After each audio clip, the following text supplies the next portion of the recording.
이 저녁에 주시는 하나님의 말씀 함께 받겠습니다. 마태복음 5장 27절에서 30절입니다.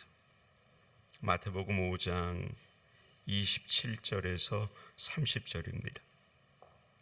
제가 가지고 있는 성경은 신약성경 6쪽에 있습니다. 마태복음 5장 27절에서 30절까지 말씀입니다. 주신 말씀 함께 받겠습니다. 또 간음하지 말라 하였다는 것을 너희가 들었으나 나는 너희에게 이르노니 음욕을 품고 여자를 보는 자마다 마음에 이미 간음하였느니라. 만일 내 오른눈이 너로 실족하게 하거든 빼어내버리라. 내 백체 중 하나가 없어지고 온 몸이 지옥에 던져지지 않는 것이 유익하며, 또한 만일 내 오른손이 너로 실족하게 하거든 찍어내버리라. 내 백체 중 하나가 없어지고 온 몸이 지옥에 던져지지 않는 것이 유익하니라. 아멘. 오늘도 하나님의 은혜와 자비와 평강이 늘 여러분과 함께 하시길 주님의 이름으로 축복합니다. 아멘. 지난주에 이어서 이제 간음하지 말라는 제목으로 말씀을 계속해서 한번 살펴보겠습니다. 말씀드렸듯이 우리는 간음의 문제에 대해서 노출된 세상에서 살고 있습니다. 누구든지 예외 없습니다. 하나님을 믿는 하나님의 백성이라고 다를까? 그렇지 않습니다. 지난주에도 말씀드렸지만 한 조사기관에서 조사한 결과 내용은 교회를 다닌다고, 신앙을 갖는다고 이 문제에 있어서 별다른 게 있느냐? 그렇지 않았습니다. 하나님의 자녀고 하나님의 말씀으로 날마다 거룩한 교육을 받는다고 하는 성도들도 세상 사람들과 이 문제 앞에서 별 차이가 없다는 사실을 우리가 알게 되었습니다. 뿐만 아닙니다. 그러다 보니 아울러서 그리스도인 된 우리도 그런 세상의 문화에 둔감해져 있다라는 것이죠. 이런 우리에게 예수님께서는 마음으로 음욕을 품는 자마다 간음했다라고 말씀하십니다. 사실 우리는 보이는 행위로만 이런 부정한 일들을 행하지 않으면 간음하지 않았다, 이렇게 생각하는데 주님의 말씀은 그와는 다릅니다. 마음으로 음욕을 품는 자마다 이미 간음한 것이다 라고 주님은 간음에 대한 새로운 기준을 제시하셨습니다. 그리고 이건 무슨 뜻이냐? 여자가 남자를 보면서 혹은 남자가 여자를 보면서 마음에 금지된 정욕을 허용하는 것, 그게 간음이라는 겁니다. 금지된 정욕, 하면 안 되는 걸, 그걸 내 마음에 허용하는 겁니다. 그건 이미 간음이라는 것입니다. 그래서 누구 예를 알려드렸냐면 다윗과 밧세바의 예를 말씀드렸습니다.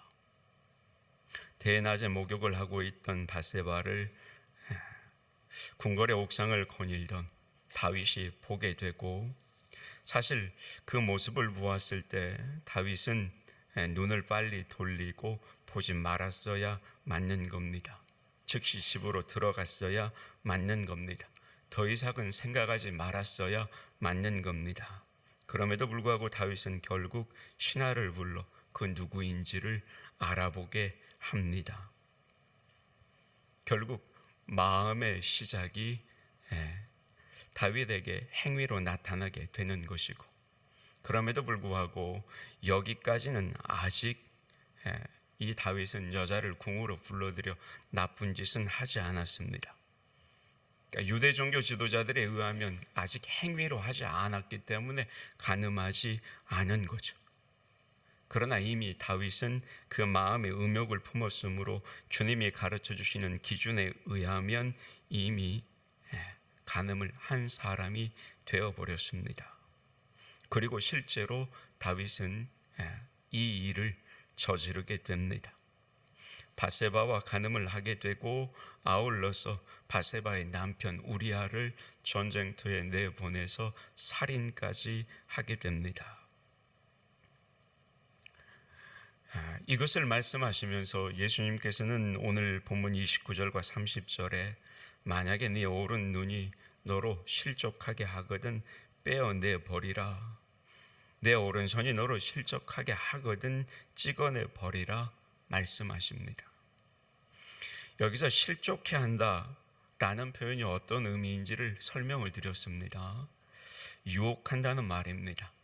그리고 이 유혹한다의 헬라어적 표현을 조금 더 파고 들어가면 어떤 말이냐?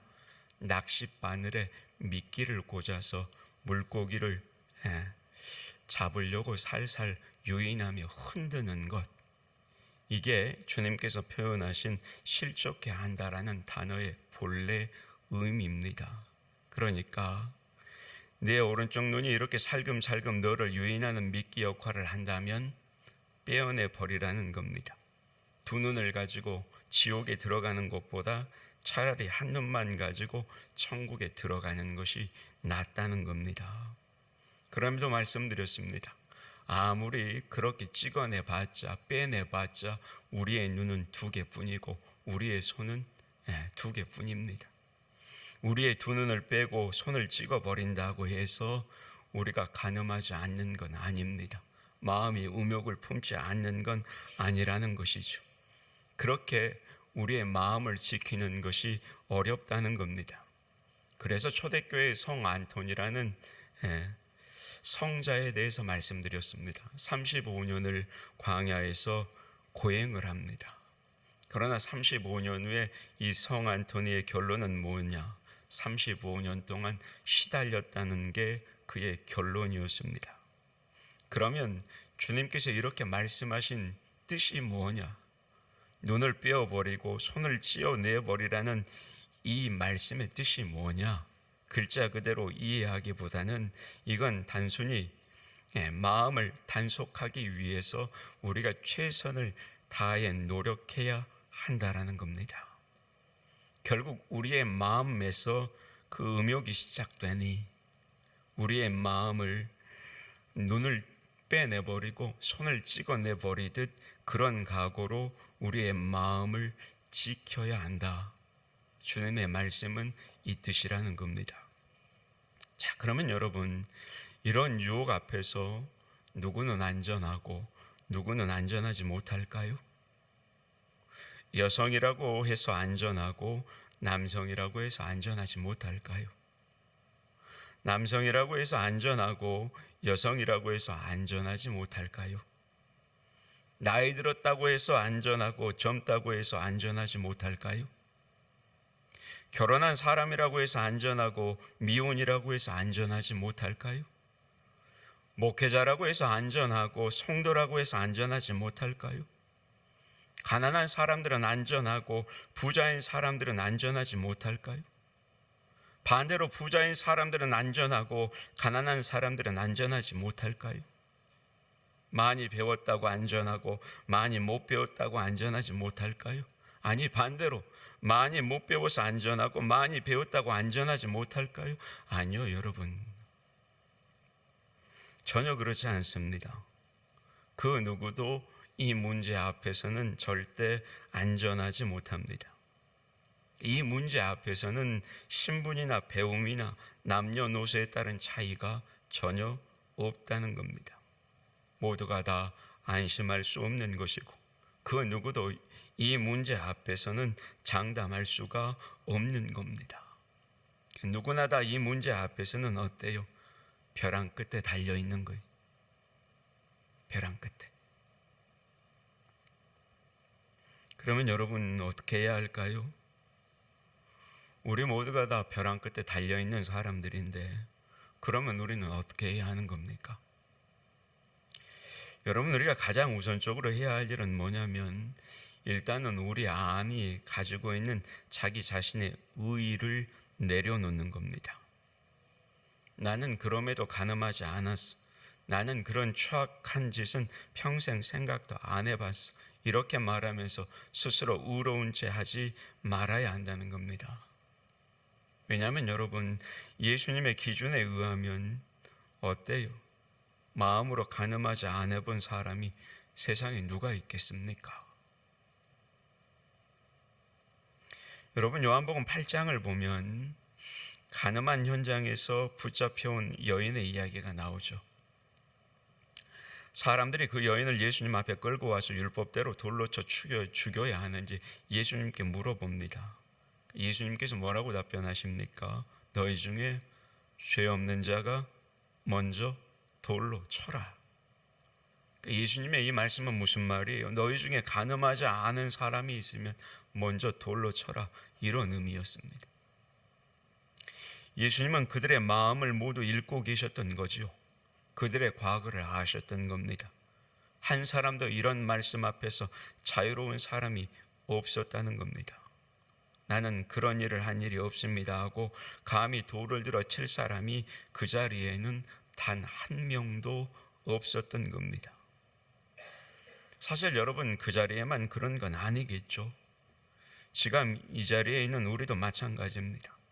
주님의 이 말씀 앞에 그 자리에 있던 모든 자들이 자기도 모르게 돌멩이를 노려놓고 슬금슬금 빠져나간 것처럼 우리도 그들과 다를 바는 없습니다. 여러분, 죄 없는 사람이 누굽니까? 돌을 들어 칠 사람이 과연 누굽니까? 아무도 없습니다. 그러므로 여러분, 우리 모두는 하나님 앞에 하나님, 내가 죄인입니다 하고 회개해야 하는 겁니다. 나는 이런 일을 범하지 않았기 때문에 의롭다고 하는 자기 의의를 좀 내려놔야 한다는 거예요. 의롭지 않아요. 그리고 자기 의를 내려놓고 그 자리에 뭘 세워요?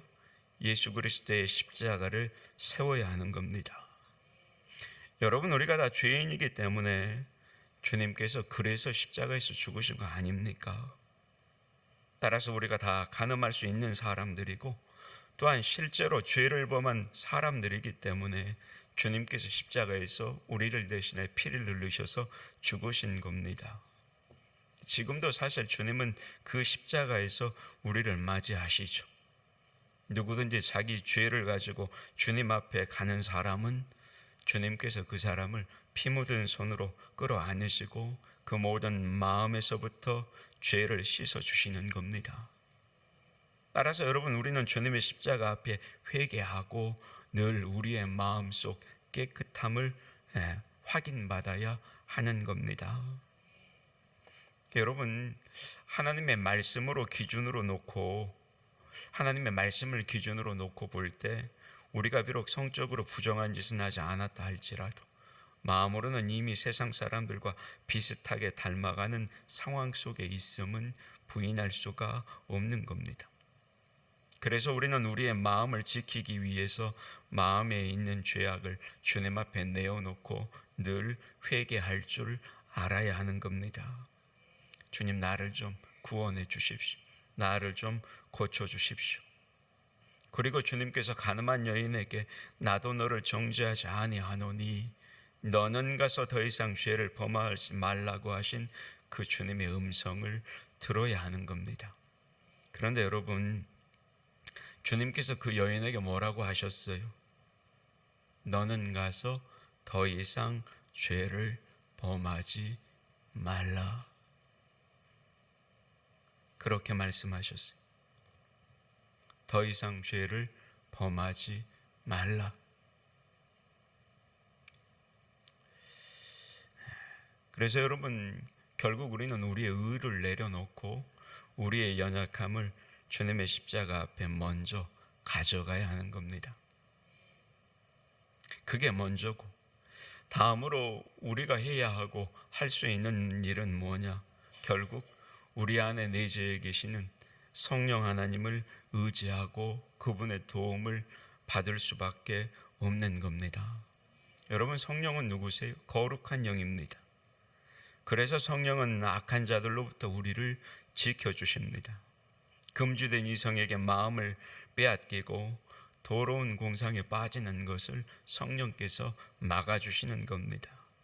그래서 우리 마음에 슬그머니 일어나는 그 음욕에 대해서, 더러운 감정들에 대해서 아니오라고 단호하게 말할 수 있도록 용기와 힘을 주시는 분이 성령님이신 겁니다.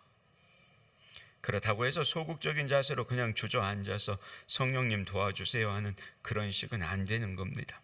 앞서 말씀드린 것처럼 눈을 뽑으려고 작정한 사람처럼 내 손을 잘라버리려고 비장한 각오를 한 사람처럼 그렇게 성령께 매달려야 하는 겁니다.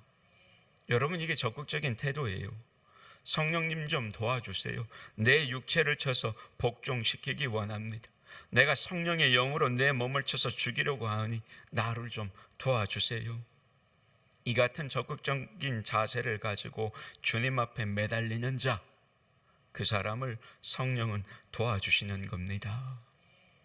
그리고 이와 같이 적극적으로 성령님의 도움을 구하기를 원한다면, 또 실제로 성령의 도우심을 받기를 원한다면, 여러분, 우리는 매일매일 경건의 훈련을 게을리하면 안 되는 겁니다. 디모데전서 4장 7절이 뭐라고 증거합니까? 화면 보고 같이 받겠습니다. 시작. 망령되고 허탄한 신화를 버리고 경건에 이르도록 내 자신을 연단하라. 아멘. 여러분, 여기서 연단하라, 디모데전서 4장 7절 말씀의 마지막에 나오는 연단하라는 표현은 어떤 의미냐면, 옛날 그리스의 운동선수들이 땀을 뻘뻘 흘리면서 훈련하는 모습, 그걸 의미하는 단어입니다. 가끔 우리가 이제 역사책에서도 보게 됩니다만, 영화나 그 당시의 옷들은 어때요? 거추장스러운 복장이었습니다. 그러니까 운동을 제대로 하려면 요즘처럼 몸에 딱 붙는 옷을 입고 하면 좋겠지만, 당시에는 그런 옷이 없었잖아요. 따라서 당대의 운동선수들은 정말로 최선을 다해 훈련을 하려면 선택은 단 하나밖에 없었습니다. 거추장스러운 옷들을 벗어 던지고 연습하는 거죠. 옷을 벗어 던진 채 땀을 뻘뻘 흘리며 체력을 단련하고, 남보다 조금 더 나은 기량을 쌓기 위해 죽을 고생을 하면서 자기 훈련을 하는 거였습니다. 이게 디모데전서 4장 7절 연단하라는 표현의 의미입니다. 무슨 말이에요? 경건한 생활을 하기 위해서는 여러분, 옷을 벗어 던지고 땀을 흘리며 연습하는 사람들처럼 훈련해야 한다, 이겁니다. 그것도 날마다 훈련해야 한다는 겁니다. 그래서 성령께서 우리의 마음과 생각을 완전하게 장악하실 수 있도록 우리를 내어드릴 수 있어야 한다는 겁니다. 그리고 여러분, 이것이 우리의 마음을 지키는 비결이라는 겁니다. 우리 스스로는 우리의 마음을 지키지 못해요. 아시잖아요. 오늘도 우리는 우리의 마음을 많이 못 지켰잖아요. 성령께서 결국은 우리를 도와주셔야 하는 겁니다. 그래서 나를 의지하지 말고 늘 내 안에 계시는 성령 하나님을 의지해야 하는 겁니다. 이게 내 마음을 지키는 한 방법입니다. 자, 여러분, 삶의 어떤 영역에서든지 뛰어난 사람들, 누군가보다 앞선 사람들, 기록을 갱신하는 사람들을 보면 어때요? 모두가 다 피땀 흘려서 훈련을 합니다. 예술계나 체육계 한번 보세요. 뿐만 아닙니다. 여러분, 비즈니스 세계 한번 보세요.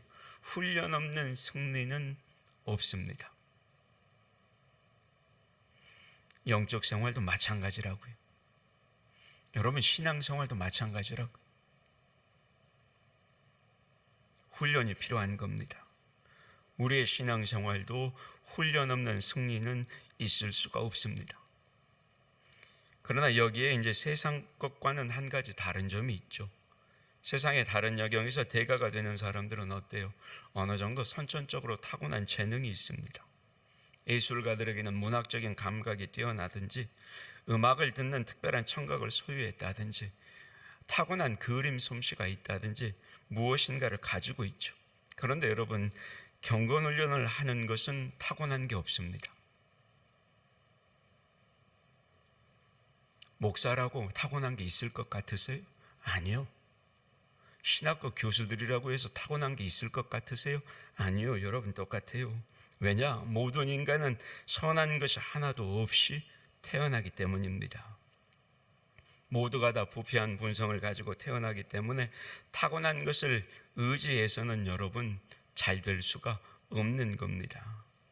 따라서 어때요? 죽기를 각오하고 경건 훈련을 하는 것, 그것밖에는 선택의 여지가 없는 겁니다. 그러면 여러분, 우리가 죽기를 각오하고 해야 할 첫 번째 훈련이 뭘까요? 그 첫 번째는 뭐냐? 하나님의 말씀인 성경을 늘 가까이 하는 훈련입니다. 다른 답이 없어요. 다른 답이 없어요. 성경을 읽어야 하고 쓸 수 있으면 쓰기도 해야 하고 늘 말씀을 듣고 읽고 묵상하고 그 하나님의 말씀을 가까이 하는 방법밖에 없습니다. 여러분, 시편 119편 97절이 뭐라고 증거해요? 내가 같이 받을까요? 시작. 내가 주의 법을 어찌 그리 사랑하는지요, 내가 그것을 종일 작은 소리로 읊조리나이다. 아멘. 하루 종일 읊조리는 거예요. 시편 119편 105절이 뭐라고 그럽니까? 같이 봅니다. 주의 말씀은 내 발의 등이요 내 곁에 빛이니이다. 아멘. 그러니까 여러분, 자꾸 나를 유혹하는 그 유혹의 감정들을 하나님의 말씀을 통해서 차단하는 겁니다. 말씀을 읽고 마음에 담고 묵상하면 그 말씀을 항상 가까이 두고 살게 되는 겁니다. 그러면 그 말씀 때문에 원수보다 더 지혜롭게 되는 겁니다. 부정한 생각을 하게 만드는 사단보다도 한 수도 앞서서 지혜롭게 대처할 수가 있게 되는 겁니다. 여러분, 우리를 유혹하는 세상의 문화가 참 많지만 말씀을 통해서 준비된 사람은 하나님이 주시는 지혜를 가지고 환경과 상황에 따라 잘 대처할 수 있게 되는 겁니다. 마음의 빗장을 열지 않고 내 마음을 지킬 수도 있는 겁니다. 따라서 하나님의 말씀을 시간을 정해놓고 읽고 묵상하고 듣기도 하고 쓰기도 하며 사랑해야 하는 겁니다. 그 말씀에 우리의 마음을 맡기는 수밖에는 없는 겁니다. 그래서 자꾸 말씀을 좀 읽으세요.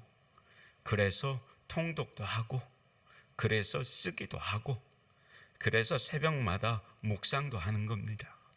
어떻게 해서든지 말씀에 가까이 붙어 있어야 우리의 마음에 세상에 별 그것들이 들어오지를 않으니까. 그럼에도 어때요? 지금의 시대를 사는 그리스도인들은 어쩔 때는 하루 종일 하나님의 말씀 한마디도 제대로 마음에 담지 않는 경우가 허다합니다. 형식적으로는 읽기도 하고 듣기도 하겠지만 어때요? 금방 잊어버려요. 말씀을 묵상하는 경건한 공간을 가정은 조차 때로는 허용하지도 않습니다. 그런데 여러분, 그런 식으로 우리가 하루하루를 살아간다고 생각해 보세요. 그러면 어떻게 될까요? 매 순간마다 그저 세상의 잡다한 생각들이 우리 마음에 들어오는 겁니다. 또 그러다가 잘못하면 죄의 유혹에 끌려가게 되는 거고, 그렇게 끌려가다 보면 어때요? 그 다음에는 건져내기가 어려워지는 겁니다. 그러니까 여러분, 말씀을 가까이 하시기를 축복합니다. 말씀을 가까이 하는 훈련을 하세요. 그래서 마음을 지켜내야 하는 겁니다. 우리 모두가 말씀을 가까이 해서 날마다 우리 마음을 지켜낼 수 있기를 주님의 이름으로 축복합니다. 아멘. 여러분, 그럼 다음에 해야 할 훈련이 뭘까요? 말씀 훈련이 나왔으면 무슨 훈련이 나와요? 당연히 기도 훈련이 나오는 겁니다. 마태복음 26장 41절에 주님께서 뭐라고 말씀하셨어요? 같이 볼까요? 시작. 시험에 들지 않게 깨어 기도하라. 마음에는 원이로되 육신이 약하도다. 이렇게 말씀하셨습니다. 이제 가끔의 낮 시간에 한 오후 시간 정도 이렇게 본당에 몰래 들어올 때가 있습니다. 앉아 있으면 어떨 땐 누군가 들어오셔서 한참 기도하다 가시는 그런 성도들이 있습니다. 그때는 마음이 참 좋아요. 그리고 그 모습을 보면서 무슨 생각이 드느냐? 그래도 저렇게 기도하기를 힘쓰는 분들은 승리하시겠구나, 이런 생각을 합니다. 여러분, 깨어 기도하는 사람만이 승리하는 삶을 살 수가 있는 겁니다. 여러분, 유다서 1장 20절을 보세요. 뭐라고 말씀합니까? 화면 보고 같이 봅니다. 시작. 사랑하는 자들아, 너희는 너희의 지극히 거룩한 믿음 위에 자신을 세우며 성령으로 기도하며 아멘. 이렇게 말씀합니다. 그렇습니다. 기도하는 사람은 감히 음란한 마귀가 와서 그 마음의 빗장을 열고 시험하지 못하는 겁니다. 왜요? 기도하는 사람은 성령께서 지켜주시기 때문입니다. 그런데 여러분, 이 기도도 뭐예요? 훈련이에요. 기도도 훈련이라고요.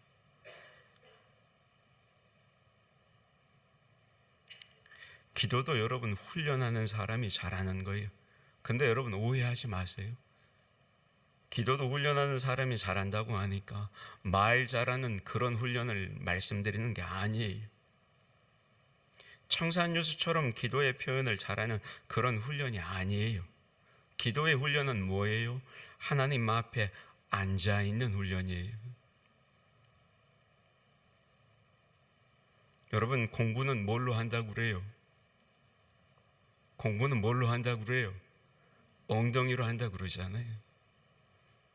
엉덩이가 무거운 놈은 머리가 좋은 놈이 못 따라가요. 기도도 마찬가지예요. 여러분, 기도는 하나님 앞에 앉아있는 훈련이에요. 기도는 하나님의 음성을 듣는 훈련이라고요. 그 훈련을 하는 거예요.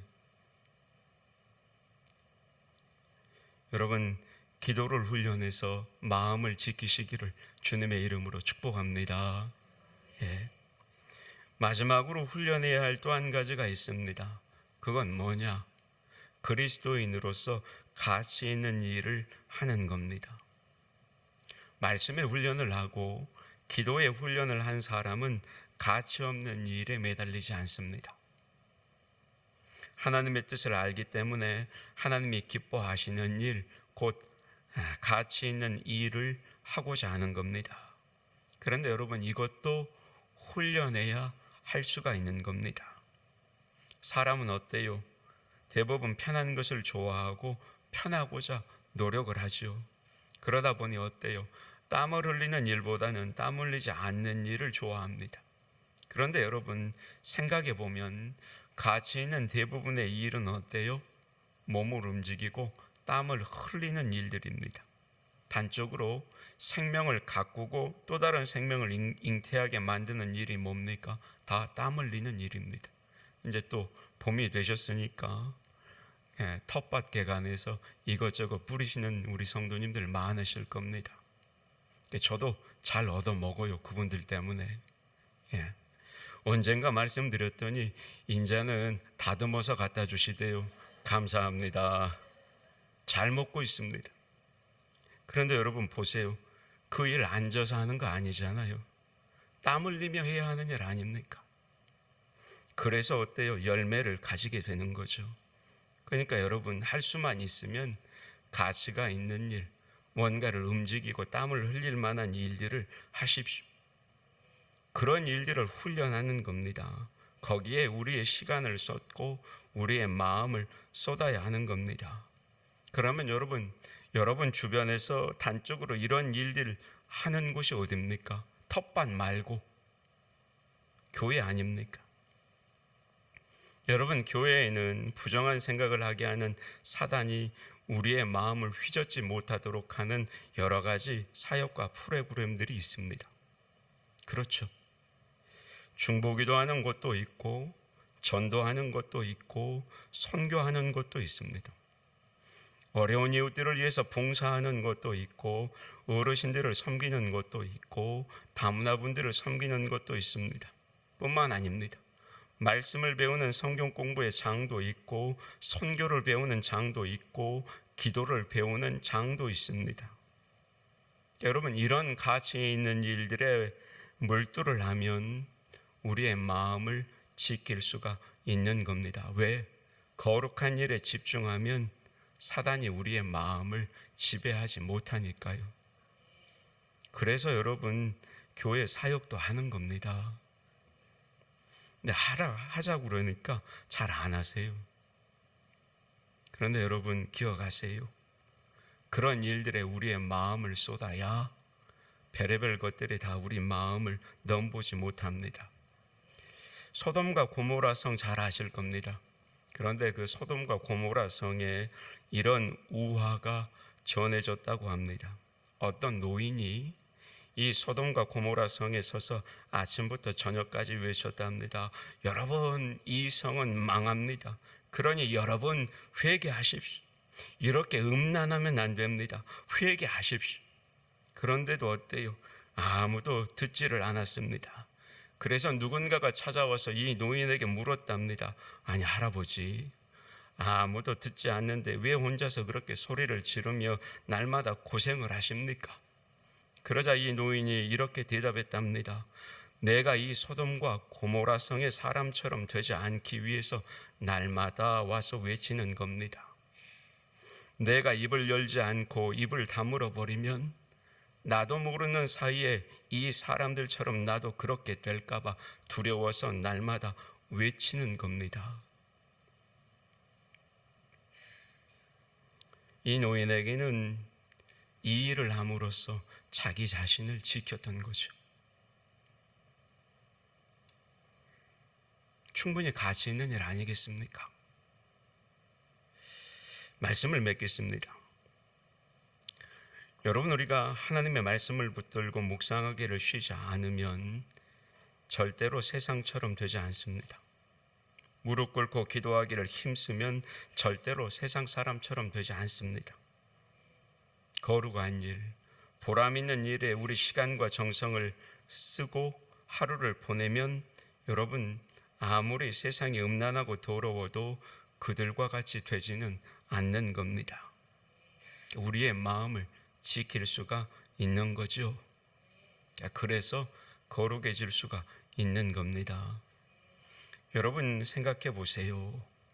여기 앉아있는 우리까지 세상을 닮아가 버린다면 하나님 참 많이 슬퍼하실 겁니다.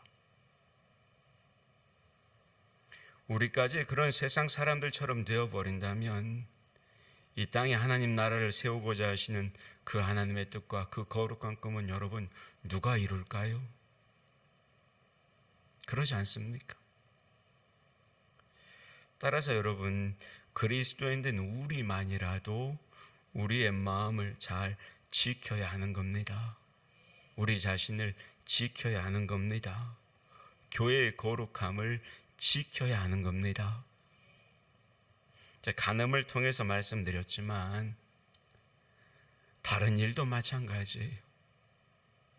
그리스도인 된 우리가 다른 것 자체 잘못해도 교회의 거룩함을 떨어뜨리게 되는 겁니다.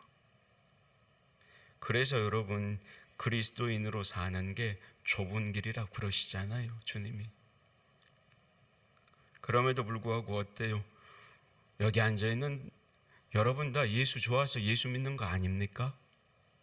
예수 싫은 사람 한번 손 들어보세요. 없잖아요. 그럼에도 불구하고 내가 좋아서 믿는 분이 예수님 아닙니까? 그러니까 예수님이 내가 좋아서 믿는 분이 주님이시니까 주님의 말씀하신 대로 우리의 마음을 지켜 우리의 거룩함을 지켜서 여러분 이 땅 가운데 하나님의 나라를 세워가고 이루어드리는 그런 그리스도인들 하나님의 자녀들이 되어야 되지 않겠습니까? 그런 그리스도인들이 우리 나주교회 성도들이 될 수 있기를 주님의 이름으로 축복합니다. 아멘. 하나님 감사합니다. 오늘도 말씀을 통해 우리를 거룩히 구별된 자로 부르셨음을 아울러 우리의 마음을 지켜 우리의 삶을 거룩하게 구별되게 살기 위해선 어떤 훈련을 받아야 함을 가르쳐 주시니 감사합니다. 늘 무너지는 우리의 연약한 모습입니다. 그러나 말씀 앞에 기도 앞에 주님이 우리를 통해 하시는 그 주님의 일들 앞에 깨어있게 하셔서 하나님 우리의 마음을 지키는 거룩한 믿음의 백성들이 되게 하여 주시옵소서. 혹여 넘어져도 다시 일어나 주님의 십자가 앞에 나와 그 주님 앞에 회개하고 다시 우리를 거룩한 백성으로 세우시는 우리 주님의 그 놀라운 은혜 안에서 다시 거룩히 구별되어져 가는 그런 믿음의 사람들이 되게 하여 주시옵소서. 예수님의 이름으로 기도하옵나이다. 아멘.